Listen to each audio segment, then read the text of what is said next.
Jim Shepard is the author of 7 novels and 4 collections of short stories, including Like You'd Understand Anyway, a finalist for the National Book Award and winner of the Story Prize. His stories have been included in the Best American Short Stories and the O. Henry Prize Stories, as well as publications too numerous to mention.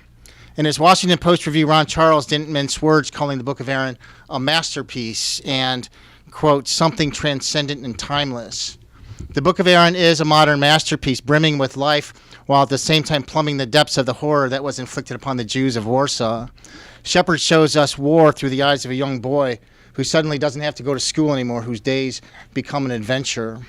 Because it's a story of the Warsaw Ghetto, we know that events will grow dark. In the midst of this ultimate inhumanity, we're introduced to Aron's savior, the kindly doctor and child advocate Janusz Korczak. The Book of Aron is a masterful piece of storytelling, compelling and joyful, dark and foreboding, characters who resonate and defy forgetting. We're proud to welcome Jim Shepard here. We're glad that you made it, and please help him welcome me to Politics and Prose. Welcome him to Politics and Prose.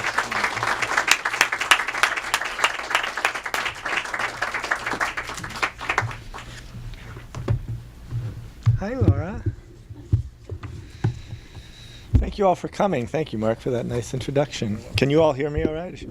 I think I'm probably too tall for this. I'm going to say a little bit about where the book came from in the hopes of humanizing myself before I read. Then I'll read a little bit, and then my plan is I'll read just the beginning, because that'll mean I won't have to set anything up, and then I can just stop in order to maximize your displeasure.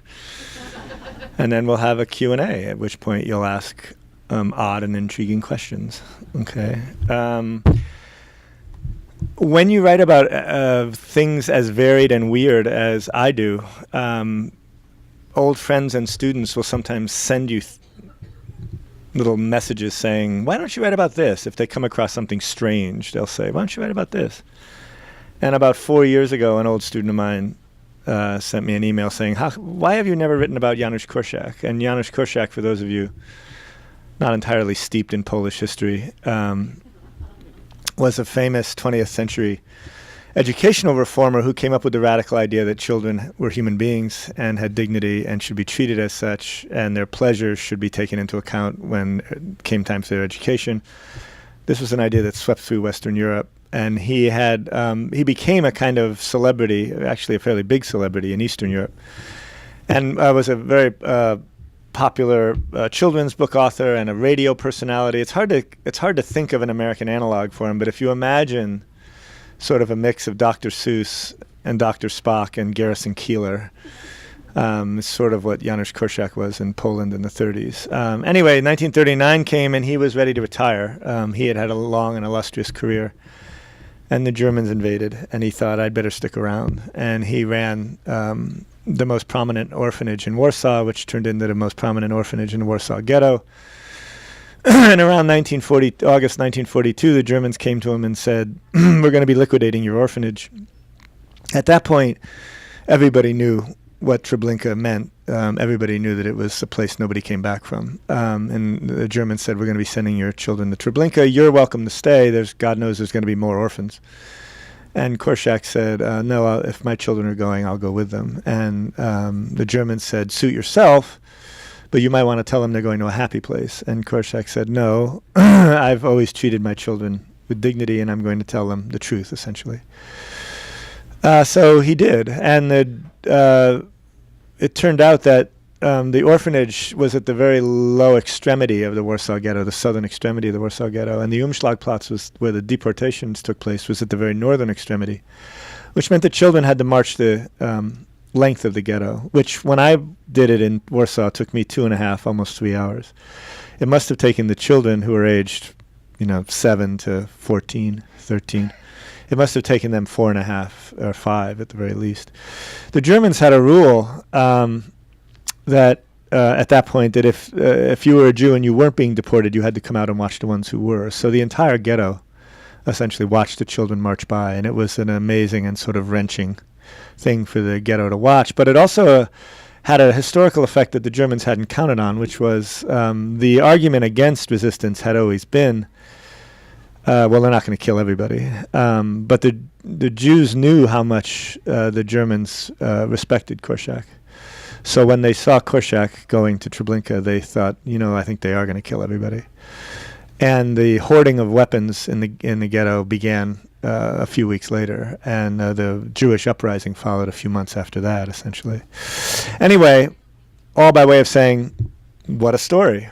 Why had I never written about it? And the reason I wrote my student back and said the reason I'd never written about it is I have a kind of aversion to writing about the great men and great women of history, partially because in political terms I'm drawn more to the worm's eye view, to the powerless, to those people who don't have the ability to change history, but are just ground up by it, first of all.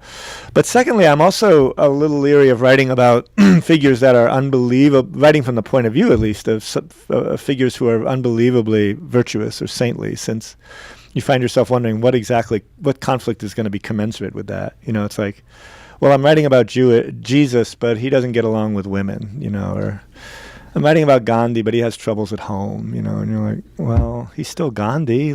Cut him some slack, So I thought, well, that's why I haven't written about Korczak. Thank you very much. But I'm also the kind of, I was just telling the guys I was drinking with, and everybody should be drinking with guys before a reading begins, I think. I'm also the kind of nerdy guy who actually has Korczak's Ghetto Diary in my house. And so I thought, oh, read it again. What the heck? Because that's the other kind of thing I'll do just because I can. And reading it again, I came across a story that I'd remembered but hadn't fully understood the import of, which was a 10-year-old boy whose mother was dying, and the mother said, I'm going to stay alive long enough to get you into that orphanage, because the orphanage was pretty well known as a pretty wonderful place, all things considered. And there was a big waiting list to get in, and she couldn't get him in for the longest time, and because she couldn't get him in, she stayed alive. And once an opening appeared, she got him in, and she immediately died. And the boy was, of course, inconsolable, so the boy screamed for 3 straight days, which was a big problem. And Korczak finally said to the boy, in order to shut him up, if you don't stop screaming, I'm going to turn you over to the Germans. And that shut him up right away. Now, a normal person reading that story would think, oh, see, you can write about a great person, because look at the kind of difficult choices you have to make as a great human being. Do you threaten a child in order to keep blah, blah, blah? But I'm not a normal person. What I did was I thought, well, what must it have been like to be that kid? And it suddenly occurred to me that although I had read and viewed survivor testimonies of people who had been in the Korczak orphanage, because when you were 14, you had to graduate. So those people who happened to graduate and get out of the ghetto in time survived. And those people all describe him. Oh my God, he was a saint. He didn't have a single vice. But it occurred to me that those people who were there at the time hated being there. Nobody wanted to be in that orphanage. To be in the orphanage, your whole family had to have died, first of all. And secondly, Korczak spent his whole time there telling the children, I'm sorry, I got nothing for you. So he was always giving them bad news. So everyone was miserable. And suddenly I realized, that's actually a new way into this subject. Being the child who makes a saint's life harder, that's a role that I can understand. That's a role that I do understand, essentially. So that was actually where this book began. And I started sort of immersing myself in a primary text. And it turns out there's a huge number of primary texts about both childhoods in Poland, Jewish and Polish childhoods in the 20s and 30s, and also just ghetto diaries. And 4 years later, here we are, with you guys sitting here wishing I'd stopped talking. So I'm going to read the very beginning, and then we're going to have questions, and then I think there's free beer. Isn't there free beer, Mark? Somebody goes, you wish. Or maybe just free grain alcohol. It may just be free. Mark said something about free liquor. I don't know what it was. I know what it was. Free liquor for everybody who bought 4 books. Wasn't that it? Mark, he's still not laughing. He's like, he's on the hook for all of this, so. I know, right? Okay, here's the beginning of the book. My mother and father named me Aron, but my father said they should have named me What Have You Done? And my uncle told everyone they should have called me, "What were you thinking?" I broke medicine bottles by crashing them together and let the neighbors' animals loose from pens. My mother said my father shouldn't beat such a small boy, but my father said that one misfortune was never enough for me. And my uncle told her that my kind of craziness was like stealing from the rest of the family. When I complained about it, my mother reminded me I had only myself to blame, and that in our family, the cure for a toothache was to slap the other side of your face. My older brother was always saying we all went without cradles for our backsides or pillows for our heads. Why didn't he complain some more, my mother suggested. Maybe she could light the stove with his complaints. My uncle was my mother's brother, and he was the one who started calling me Shmaya because I did so many things that made him put his finger to his nose as a warning and say, "God has heard." We shared a house with another family in Panavish near the Lithuanian border. We lived in the front room with a 4-pane window and a big stove with a tin sheet on top. Our father, was always off looking for money. For a while he sold animal hides. Our mother wished he would do something else, but he always said the Pope and the peasant each had their own work. She washed other people's floors, and when she left for the day, our neighbors did whatever they wanted to us. They stole our food and threw our things into the street. Then she came home exhausted and had to fight with them about how they'd treated us, while I hid behind the rubbish pile in the courtyard. When my older brothers got home, they'd be part of the shouting too. "Where's Shmaya?" they'd ask when it was over. I'd still be behind the rubbish pile. "Shmaya only looks out for himself," my uncle always said, but I never wanted to be like that. I lectured myself on walks. I made lists of ways I could improve. Years went by like one unhappy day. My mother tried to teach me the alphabet unsuccessfully. She used a big paper chart attached to a board and pointed to a bird or a little man or a person and to the letter that went with them. A whole day was spent trying to get me to draw the semicircle and straight line of the letter Aleph. But I was like something that had been raised in the wild. I didn't know the names of objects. Teachers talked to me and I stared back. My last Cheder results before we moved reported my conduct was unsatisfactory, my religion unsatisfactory, my arithmetic unsatisfactory, and even my wood and metal shop work unsatisfactory. My father called it the most miserable report he'd ever seen and invited us all to figure out how I had pulled it off. My mother said that I might have been getting better in some areas, and he told her that if God gave me a second or third life, I'd still understand nothing.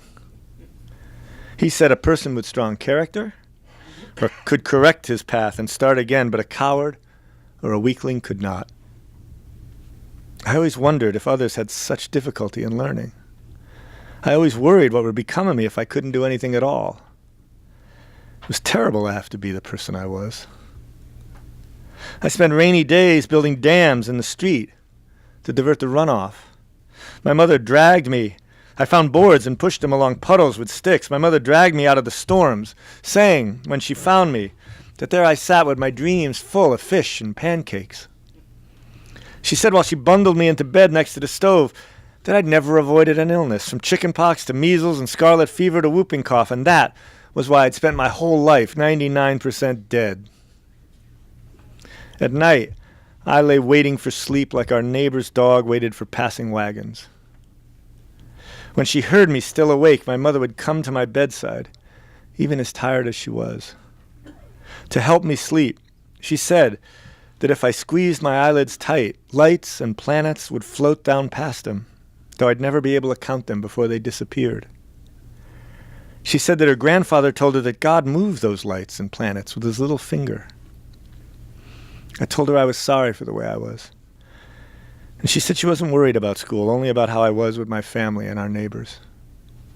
She said too often my tongue worked but not my head. Or my head worked but not my heart. Yet, when my younger brother was born, I told her I wanted him thrown into the chicken coop. I was glum that whole year when I was 4 because of an infected vaccination on my arm. My mother said I played alone even when there were other kids about. 2 years went by without my learning a thing. I didn't know how to swim or ride a bicycle. I had no grandparents, no aunts, and no godparents. When I asked why, my father said, It was because society's parasites ate well while the worthy received only dirty water. And my mother said it was because of sickness.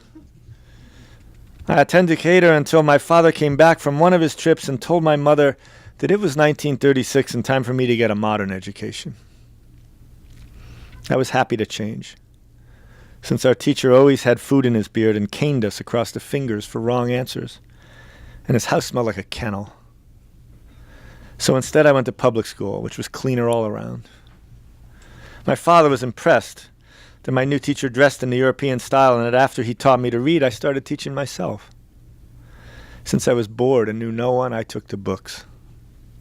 And in public school, I met my first friend, whose name was Udall. I liked him. Like me, he had no future. He was always running somewhere with his nose dripping. We made rafts to put in the river and practiced long-distance spitting. He called me Shmaya too, and I called him Pisher. When he wasn't well behaved, he was clever enough to keep the teacher from catching on. One morning before anyone arrived, we played tip-cat so violently we broke some classroom windows. We scared the boys who had nice satchels and never went barefoot. He was always getting me into trouble at home, and one Sabbath I was beaten for taking apart the family scissors so I could have two little swords, for him and for me. His mother taught him only sad songs, including one about the king of Siberia, before she got sick because of her teeth and died. He came looking for me once she was dead, but I hid from him. He told me the next day that two old men carried her out of the house on a board, and then his father moved him away. That summer, a card arrived from my father from his cousin in Warsaw telling him there was work in his factory. The factory made fabric out of cotton thread. My father hitched a ride to the city in a truck full of geese and then sent for us. He moved us to 21 Zamenhofer Street, apartment number 6. My mother had us each memorize the address so we could find it when we got lost, and my younger brother, who had a bad lung, spent his days at the back window looking out at the garbage bins. We both thought the best thing about the move was the tailor shop across the square. A tailor made uniforms for the army, and in front of his window there were 3 rows of hand-sized mannequins, each dressed in miniature uniforms. We especially loved the tiny service ribbons and medals. And because it was summer, I was expected to work at the factory. So far away, we had to ride the trolley. I was shut up in a little room with no windows and 4 older boys and set to finishing the fabrics. The bolts had to be scraped until they acquired a grain like you found on winter stockings. Each of them took hours, and someone as small as me had to lean his chest onto the blade to scrape with enough force. On hot days, sweat ran off me like rain off a roof. The other boys said things like, "What a fine young man from the country we now have in our midst. He's clearly going to be a big wheel in town." And I thought, am I only here so they can make fun of me? And I refused to go back. And my father said he would give me such a beating that it would hurt to raise my eyebrows. But while I sat there, like a mouse under the broom, my mother stopped him and said there was plenty I could do at home, and school was beginning in a few weeks anyway. And my father said I'd only been given a partial hiding, and she told him that would do for now. And that night, once they started snoring, I crept to their beds and kissed her goodnight, and pulled the blankets from his feet so that maybe he'd catch a chill. Because I couldn't sleep, I helped her with the day's first chores, and she told everyone she was lucky to have a son who didn't mind rising so early. I worked hard and kept her company. I emptied her wash buckets and fetched hot compresses for my brother's chest. She asked if this wasn't much better than breaking bottles and getting into trouble, and I told her it was. I was still so small, I could squat and ride the bristle block of the long-handled brush she used to polish the floors.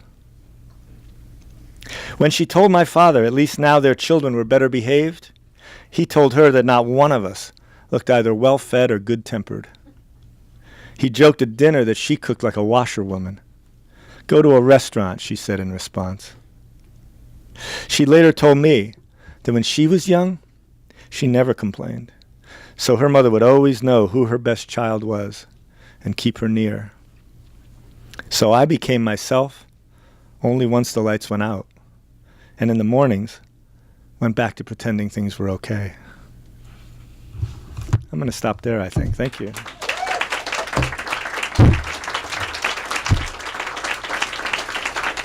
Thank you. So imagine you could ask any question you wanted, literally any question you wanted. Literally. Like, is God so powerful he can make a rock too big for him to lift? Questions like that. What would you like to know? Jim is here. Is this water, Mark? So how do you give yourself license to create based on true people? How do I give myself license to create based on true people? Good question. My agent calls a lot of the story. I write a lot of stories actually based on real people, and my agent calls those stories the libel cycle. I had a story narrated by John Ashcroft, for example, in one collection. How do I give myself license? That's a good question. I think when I'm engaged by, first of all, if they're public figures, I feel like they're already, in some ways, they belong to the cultural firmament, and so I get to interact with them. But I'm trying to learn as much about them as I try to learn about the people I know who aren't public figures, right? So if I'm writing a character based on my grandmother, that's an act of hubris. If I'm writing a character based on myself 20 years ago, that's an act of hubris. If I'm writing about John Ashcroft, that's an act of hubris. Korczak, an act of hubris. I mean, all of these things are sort of astonishing acts of hubris in some ways, but they're all attempts. I think the whole project is about the extension of the empathetic imagination. So anything that I can do to sort of learn about other people, I'm going to use as material if I can. And I think I feel this enormous responsibility. But I'm doing, I'm going to try and do as much as I can to get it as accurate as I can, understanding that this is in some ways my version of this person, So that's sort of an answer, right? Oh, look, someone else is creeping towards. Jim, you almost always write in the first person, right? And could you Now talk? I feel terrible. No, I mean, I love the first person, but could you talk a little bit about what it is about writing in the first person that works for you? And That's I actually can't a kind of remember a- the last thing I read of yours that was in the third person. Wow, I really feel. No, this is good. No, this is a good thing. This, I know. this is a compliment. I I'm know. just curious. It's actually a kind of a new development in relative to my geologic time. The last couple books have been all first person. And I only discovered this, before this I had two collections of stories, and the collection before the last collection was something called Like You'd Understand Anyway. I sent to my publisher, who said, oh, stories, great, as publishers will. And then he said, okay, and you could feel him sort of despairingly thinking, how are we going to sell this? And he thought, all right, what about this? Just first-person stories, man of 1,000 voices. What about that? And I thought, well, that's insulting. And I said, well, does that mean you're going to throw out the third-person voices? And he said, what third-person voices? And I hadn't realized I had no third-person voices. What I do, what most people do when they're putting a collection together, is you go, oh, I have enough pages, and then you mail it off. I don't sort of go, let's look at them. I'm just happy to have enough pages. So I didn't know they were all first person. But what had happened, there was a turn that happened about the time, about 15 years ago or so. I was trying to write a novel about Aeschylus and not getting anywhere. And I had researched it for 6 years. And I was trying, because I was so intimidated about writing about Aeschylus, I was trying these really detached third-person voices, like omniscient voices. So it would be like, Greece was a strange place, that kind of thing. And it was just miserable. Research was piling up and I was getting nowhere. And I ran into Anne Carson, who's a casual friend. And Anne said, what are you working on? And I said, this is a poet and a classicist. And I said, I'm working on a novel about Aeschylus. And she gave a short barking laugh. And Anne Carson is one of the smartest women I've ever met, and you really don't want to name your project Anne Carson and have her give a short barking laugh. So I was like, what are you laughing at? And she goes, you can't write about Aeschylus. And I was like, well, why can't I write about Aeschylus? And she goes, because I can't write about Aeschylus. If I can't write about it, you can't. And what she meant was, she spent a lifetime, she was a classicist, she spent a lifetime studying Greek. And Aeschylus was an oblique place to her. And in fact, Aeschylus is an oblique place to Sophocles. Like Sophocles is like, who knows what's going on with that guy? And if you look in the Oxford Classical Encyclopedia, what we know about Aeschylus, there's 2 sentences. That's what we know. Then there's a big long entry about what we think we know. And so I'll give you an example of what I was up against. There's at one point it says in the Classical Encyclopedia, well, we know he was a devotee of the Eleusinian mysteries, and they meant a huge amount to him. They were at the core of his metaphysic. We don't know what the Eleusinian mysteries were. We have no idea. So it's a little bit like you want to write about James Joyce, and you want to go, we know he was a Catholic. We're pretty sure Catholicism was important to him. No idea what Catholicism was, so make that up, right? So I spent years trying to do this, and finally, as will often happen, right when I'm about to tip permanently over into depression, I managed to save myself with rage. You might have noticed men do this all the time. They're about to tip into depression, they save themselves with rage. And part of the way I did it was I said, you're going to get something out of this. And it turns out that one of the only 2 things we know about Aeschylus was that he fought at Marathon, because he has on his epitaph in Sicily, here lies Aeschylus, son of Euphorion, who fought at Marathon, which means we know he was a son of Euphorion, and he fought. So I thought, all right, try to write about that. Aeschylus just at Marathon. And then I thought, you know what? If you're going to do this, come at it head on. If you're going to be that fucking crazy, just say, I am Aeschylus.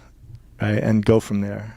And I've done almost nothing but first person ever since then, because I'm like, you know what, this is insane. So you might as well just embrace the insanity. And I've been doing all these things to sort of like tiptoe around the insanity. Aeschylus was an odd child, like, you don't know that.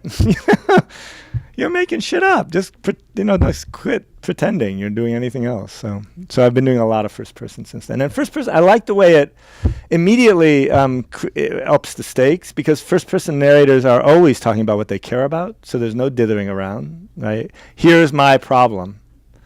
So you get right to the heart of the matter very quickly. I like the way it forces me to figure out a voice. And by figuring out a voice, I have to figure out an inner life, because a voice will lead you to an inner life, as anybody who has ethnic friends will tell you. So it's really helpful, I think. Pardon? I feel like it's a very American. It might be very American. I don't associate it with other countries, but that's because I'm ignorant. So what do I know? Other questions that allow Jim to say odd things? Oh, look who's standing. Speaking of, excuse me, are you Laura? Yeah, go ahead. Speaking of subject matter and insanity, how daunting was it to write about the Holocaust? Oh, what's the problem, really? No, it's pretty daunting, actually. But it's what's interesting about the Holocaust is it's gone from impossible for one reason to impossible for almost the opposite reason. It used to be 30 years ago. It was an unapproachable subject, and everybody was sort of saying with Adorno, it defeats art, essentially, right? Adorno's famous comment was, there can be no poetry after Auschwitz, by which we understand him to have meant the normal ways of measuring an aesthetic, beauty, grace, symmetry, all of that doesn't work in terms of rendering the Holocaust, so maybe we should just quit. Steven Spielberg turned the Holocaust into a genre. So now when you want to write about the Holocaust, you're actually having people, instead of having people go, oh my God, how can anyone do that? You're having people go, there's so much like that. Why are you doing another one, right? So now you have the other problem. But both problems are problems that I think come with any kind of attempt to grapple with extreme suffering. And literature really does need to grapple with extreme suffering, I think. So even though you sort of go, oh my God, that's taking on a big problem, I think that's what you're supposed to be doing when you're writing literature, is taking on big problems, first of all. Secondly, you're cushioned a little bit by knowing that if you're writing fiction or poetry, nobody's going to notice anyway. So you can sort of, you're out of the cultural mainstream anyway. Oh, look, what did he really? He wrote a book on, I know I'm being a little facetious. But in fact, I do think that it turned out that it was actually as big an issue dealing with what are the expectations of this new genre as it was, can you deal with this as a subject? The subject, the obvious thing that's a problematic aspect of the subject occurs to all of you as soon as you think about it, which is, you have to avoid sanitizing on the one hand and sensationalizing on the other, right? And one of the ways you do that is you make a decision, and I think all of us make decisions as readers as well. I will go this far, but I won't go any farther, right? For example, when I was thinking about this story, these children and this narrator go to Treblinka at about the worst time to go to Treblinka in its history. And I knew when I started to conceive of this, I'm not taking them all the way to Treblinka. I'm going to let the reader know, but I'm not going to dramatize that. Right? Because that to me is, in fact, too far over that line. And one of the things that made me understand, for me at least, where that line was when I was in Poland, there's an astonishing memorial at Belzec, at one of the death camps. Has a little tiny museum next to it. And in the museum was something that in all of my research I'd never seen before, which was an SS officer who had served at Belzec had been so appalled by what was going on. This is an SS officer who was so appalled by what was going on that he had written a private letter to this Swedish envoy saying this is what's going on and this has to stop. And he had risked his life, and in fact it had cost him his life to get that letter out. And the letter was reproduced on the wall. And one of the things he had to do for the Swedish envoy was say, this is what's going on. So what he did, there's maybe 250, 300 words written by this SS officer of what happens when you look through the oculus into the gas chamber when women and children are being gassed. This is what you see. And it's 300 words. And I'd never read anything like that before. And it was the most powerful and awful thing I'd ever read. And reading it, I thought, I can't even say to people, you have to go read that, right? Because I'm not sure everybody does need to go read that. I'm not sure I'm a better human being for having read it. And that's what I mean by that, where you decide what that line is, right? And I think we can all think of narratives where we're like, that seems a little too soft pedaling. That seems way over the line, right? That kind of thing. Yeah. I just wondered what year that was. What year? That SS officer. I think it was 43. Belzec wasn't up and running for very long. One of the things that's stunning about Belzec, it only ran for maybe a year and a half or something like that. And it's a gigantic memorial, and all the way around the outside of the memorial, there's a border, and the border has each town that was entirely eradicated at Belzec. And you walk the memorial, and it's not people, it's towns, and you realize just the scale of the killing at Belzec alone is just astonishing, essentially. Well, that's cheery. No, go ahead. I'll wait in line. Yeah, please do. Or you guys could do nouns and you could do verbs. No, go ahead. You're on. My day job is as a special ed teacher, and I think you really nailed the voice of a kid who struggles with school. Oh, thank you. I'd like to know if there's any sort of redemption or universal message that came to you from this, because we're certainly seeing lots of abuses in other parts of the world, in the Middle East in particular. And I taught in a village among the dirt poor tobacco farmers in South Lebanon, the Shiites. Mm-hmm. And those kids could have had the same voice and were also herded into camps in Beirut Right. in the 82 war. What lessons and what voice comes from your story that you're telling? I haven't read it yet, but I bought the book. Oh, see? She bought the book. Mark's like, we're rich. It's a beginning. It's a beginning. It doesn't seem to me as gruesome and as difficult as the story is. It doesn't seem to me unrelievably bleak by any means. And part of that is because when you see the kind of generosity and goodness that can flourish in these kinds of situations, even momentarily, there's a wonderful line in one of my favorite stories by Flannery O'Connor where someone who just shot an old lady said she would have been a good woman if there'd been somebody to shoot her every minute of her life. And there's the idea that human connection and human goodness can flourish in these kinds of situations seems to me extremely moving. And I find I'm very moved by the end of my own book.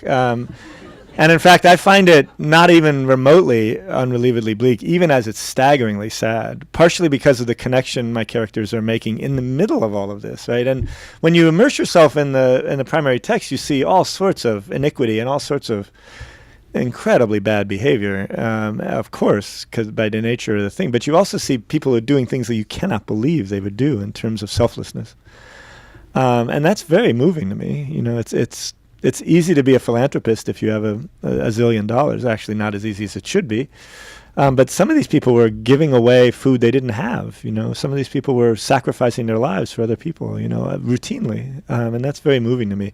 And that doesn't seem to me unrelievedly bleak at all, And even as brutalized as these children are, and one of the subjects of the book is how much children get ground up in history and really are not even acknowledged, right? I mean, one of the Times reviewed this book and so sort of said respectfully, very good book, and he's a very good writer, but why would you choose a child as a narrator? Why not Korczak? Now there's an important person, right? And I'm thinking, boy, the boat sailed, honey, and you weren't on it, because that's the whole point. Nobody cared about these kids, right? And she's like, right.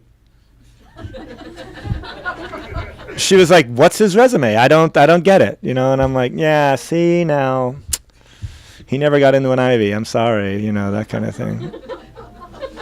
My goof. You're up. Hi, Professor. Hi. At Williams, he always asked us to call him Jim, but I never could. I didn't ask you to call me Jim. You remember I said, Professor's fine for you. Yeah. That's right. And now it's coming back to me. It seemed his class, we were doing such important stuff in your class. Jim always seemed a little too informal. Oh, good. Anyway, Professor. Yes. I actually have a question about where your writing life intersects with your teaching life. I remember one time you had said, maybe you said this often, that the profession of writing is like a romantic relationship. You have to take time, right? You have to woo it and cultivate it. That sounds creepy when you say it. It does. It was much more elegant when you told us. I'm wondering if you feel that same way about your teaching life too. If you feel like your experience of being a writer and being a teacher is different, in what ways they intersect. Well, the teaching, the teaching makes demands all the time, so I don't have to. That what I had said to the class was, it's very easy in a liberal arts college for people to go, well, I have history, I have math, I have this, I have that, and I have creative writing. And part of what I say to my students is, look, if you want to do this, you have to think of it as essentially analogous to a love relationship. So if I said to you, you're going to put in an hour a week, does that seem adequate? If you love this, then you're devoting a huge amount of time to it, even though you're in a liberal arts school, right? Even though you say, I have to do all these things, I want to learn all these things. Nevertheless, this is what's really important to me. So it's very easy with your writing to sort of let that be because it's most important to you, to let it be the least important thing in some ways. Everybody else is making demands. When I teach, I don't have to worry about am I devoting enough time to my students, because the students are like, I know, I remember. You remember that, right? Because I teach at Williams College, where the students will go, I can't make your office hours. I'll be there at 6 a.m. So there's a lot of demands, essentially, and you deal with them as best you can, and that means I don't have to go. Remember, give your students some time, because the students will go, I want time, so that works out. What I do have to go is what I said to you guys about writing, which is, hey, if you say you really value this, devote some time to it. Don't make it, because it's the most important thing. In a perverse way, I'll put it aside because everybody else is making demands, right? So I have to remind myself the same thing I was reminding you guys, which is, if you say you value it, then value it, right? But no, I don't have to do the same thing with teaching, I think, because teaching takes care of itself in some ways. There's always something that needs to be done for teaching, There's so many deadlines. Does that help? No, but may I be greedy and just ask you a follow-up question? You know what? Nobody cares because they're all bored anyway. So go ahead. So if writing is like a romantic relationship. You like this analogy, don't you? I do. It's stuck with me. Of all of the stuff you told us, right. Much of it nonsense, obviously. This is why teachers despair, by the way. I remember one thing, Professor Shepard. Writing is like sex, you said, and so I think that's what you said. Or I'm just wondering if, like a love relationship, you find your relationship with writing sometimes contentious. Oh yeah, sure, yeah. One of the quotes that was in your fiction notes, remember, is Alan Gurganus's quote that the fiction writer should be in a lover's quarrel with the world, essentially. And is also, I think, in a lover's quarrel with him or herself as well. Because you're always, that gap that you feel as a human being between who you want to be and who you are, that's pretty dramatically demonstrated every day you try to write, right? Because every day you try to write, you find what you can't articulate. And every day you try to write, you find what you can't understand. And so you think, I thought I was a pretty smart person, but it turns out I'm dumb as a post, right? And you have to deal with that over and over again. And that's no fun, right? So then you get angry with yourself. And then your children go out in the yard and say, oh, Daddy's like that again, So that's helpful. Thank you, Professor. You're welcome. Other questions, comments, noises? Oh, look, somebody's up. So when I have to say, I was a little surprised when I heard you had actually taken on a book about the show. The story viewers that I always go back to is the one about the cult of the serial killer in France. Well, why wouldn't you, really? Well, because it strikes as the darkest place any writer I know of has ever gone. And I'm wondering, and I remember you speaking about what a dark place you found that and how difficult. And I'm wondering if you could contrast the two places you went, because far and away, I think a lot of the places you write about are actually rather interesting and bright and don't have this, some of the places you write about are actually interesting. No, are like bright. It's all interesting, but they don't have like the oblivion just hovering above them. Right, the crushing darkness you're describing. Yes, water treatment plants don't have that. Right, water around, or Godzilla movies, at least, except on the celluloid. That story that you're describing is actually, going back to your question, that story is actually, and was in some ways a more daunting thing to try and take on, even though it was only a story. I know all of you have committed my whole oeuvre to memory, so I don't have to tell you what the story is, but there's a story, I wrote a story called Classical Scenes of Farewell, which is about, when you're looking for a subject that'll seize the popular imagination, I was thinking 15th century French nobleman, right? There was a French nobleman named Gilles de Rais who fought with Joan of Arc and thereby became one of France's greatest heroes for about 20 years until it was discovered that he had systematically butchered about 150 children with the help of his servants, and then he became one of France's greatest villains. And I had always been interested in Gilles de Rais because he's always listed, if like me, you grew up as a child reading about monsters, whenever there'd always be a category of real-life monsters, and Gilles de Rais would always be listed as a real-life monster because he would do things like bathe in the children's blood. I mean, he was an astonishingly horrible human being. And I thought, you know what, I'm going to try and write about this guy because what a story. And I got a little ways into it and discovered that Gilles de Rais not only bathed in the blood of children, but he, in fact, was sexually excited by bathing in the blood of children. And I thought, you know what, I've just hit the wall in terms of empathetic imagination. I cannot go there. I can read about it as like a biographer or a historian, but I can't inhabit that person.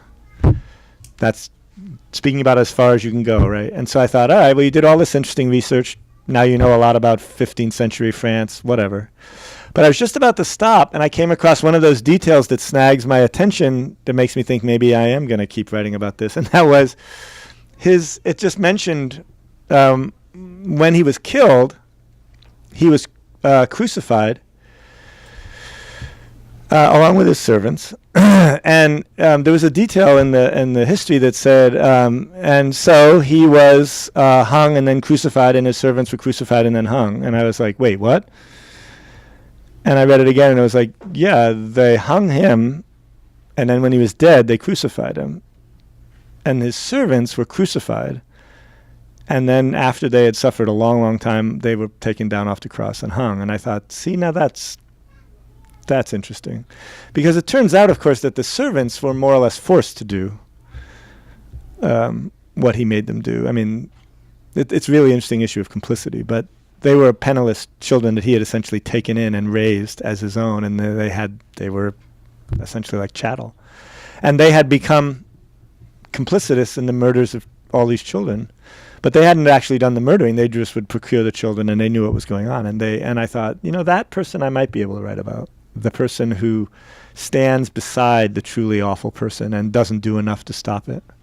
And as you said, that's easily the darkest thing I've ever written, I think. And I have sympathy for that poor kid who found himself in this absolutely terrible place. But it's a pretty terrible place. And in some ways, that was a harder thing to write about than this. And although I did about 6 months worth of research for that story, and I had certainly enough to do something much longer, I thought, I don't want to spend any more time in this world. I'm not spending another 2 years doing this. So that's a good example of, again, sort of hitting the wall. And that's also the kind of thing when you tell your agent you're writing about that, your agent just puts his head down on his desk, and just goes, why are you doing this? What are you doing? And you just go, I'm doing this so I'll make no money. That's why I'm doing this. Thank you. It's a great story. And you and I have read it. So there's that. And your students have read it. So now that's 5 of us. Okay, that's great. I think it is I'm very proud of that story. And I don't think it's going to get very many more readers. But anyway, thank you for saying. You read it. Thank you. Christine's read it. Other questions? But yes. Stand up and go to the microphone. Mark would really like you to go to the microphone. Any awakening? You have to move to the microphone. I'm serious. You have to do it. Mark wants this recorded. I'm not kidding. He will hurt you. Actually, I'm also a teacher, Yes. I have a certification from India, but whatever, I don't have much time and resources and brains like you guys, but I've lived here long enough, I think, and I'm like, why you guys don't figure out what's going on about cruelty and this child problem and that domestic problem and all that. Any awakening about programming and cruelty and everything that's quite non-humane, taking before First World War, I should say, and these supercomputers and all these IBMs seem to be in existence like since a century at least, knowingly. And if it's my knowledge, I would not impart. So therefore, it should have been even longer. So did you come across anything like that? And if not, would you please pay attention? I will certainly pay. You probably noticed that this country has a lot of those sorts of things going on where it's like, why, if they know this is a problem, why aren't they doing something about it? You may have noticed a pattern in this country in that regard. And certainly that kind of, this sort of understanding that there's lots of people in distress and who could be helped and should be helped, and we have the resources to help them, whether it's here or overseas. That's a political problem that's been around for a long, long time. And it has to do with, in some ways, I think, our sense as a, one of the things we've mythologized as a country is self-reliance. And part of the reason we've mythologized self-reliance, I think, we all stand on our own 2 feet kind of thing as a value. Part of the reason I think we've mythologized that so fiercely is because it allows us to understand ourselves as not having to help other people.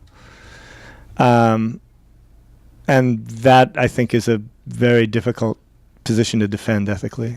But we defend it as a country all the time, right? With no handouts. Well, that person's starving, right? No handouts.